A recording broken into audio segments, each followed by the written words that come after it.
Hurrengo bideoan, Oria ibaian jarduera egiteko informazio erabilgarria aurkituko duzu. Gogoratu turismo aktiboko jarduera bat egingo duzula. Ondo ekipatu zaitez eta berrikusi monitoriarekin batera material guztia daukazula.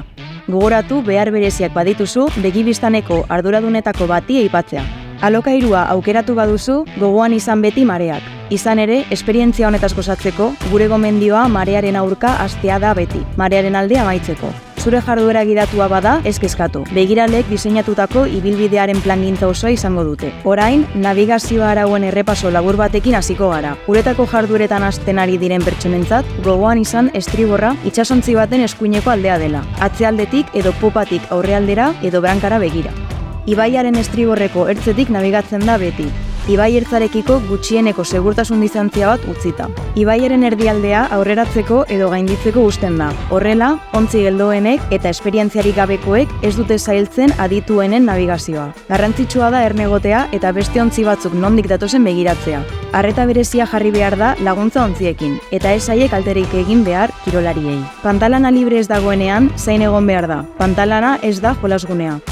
Ez da arriskuan jarri behar, jolasak, jazarpenak, jauziak eta abar eginez. 9 kilometro baino gehiagoko itsasadarra duzu arraun egiteko eta gozatzeko, baina gogoratu erabat debekatuta dagoela itsasora ateratzea motordun ontzi laguntzailerik gabe.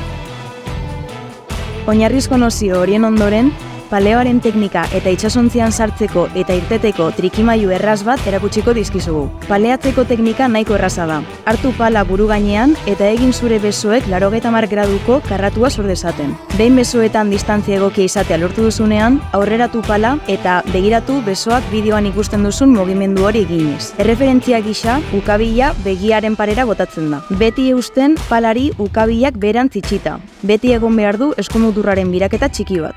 Kajakean joateko modurik onena, iburmasaiak bizkarraldearen kontra eta bizkarra apur bat makurtuz lortzen da. Ez joan kajakean etzanda. Ez da posturarik gomendagarriena. Kajak auretan duzunean, kajakera sartzeko modurik errazena aldi berean bizkarraldean eta pantalanean pala jartzea da. Eseri pantalanean palari bizkarra emanez. Pala estutu eta bultzada txiki batez pantalanetik kajakera pasa. Teknika honek kajakean sartzeko zein ateratzeko balio dizu. Bideo honen ondoren zalantzarik baduzu, jo ezazu begibistaneko monitoretara. Zure esperientzian zehar, arrastorik ez usteko filosofia jarraitzera animatzen zaitugu, eta hartu 3 gizarte mugimenduan aktiboki parte hartzea proposatzen dizugu. Izan ere, ingurune natural batean gauden bakoitzean inolako hondakin ikusten ez badugu, eta naturalak ez diren 3 gauza hartu edo biltzen baditugu, dagokion edukiontzian utziz, gure planeta hobetzen lagunduko dugu. Agor esan aurretik, begibistan webgunera joatea gomendatzen dizugu. Bertan, egiten ditugun jarduera guztiak aurkituko dituzu. Eta jakina, zure iritzia eta balorazioa izatea gustatuko litzaiguke. Bai sare sozialetan, bai Google Mapsen, bai mezu elektroniko baten bitartez.